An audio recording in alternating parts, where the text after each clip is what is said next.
This is a 2021 Dodge Charger Scat Pack. We just did the rear muffler deletes, run it out to some 5-inch tips there. It's all stock up front. Got the factory mid mufflers with the active exhaust valve still in place.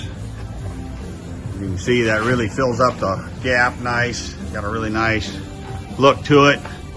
See what the factory mufflers look like on the back. So this is just going to live it up, give it a good rumble. Let's see what it sounds like.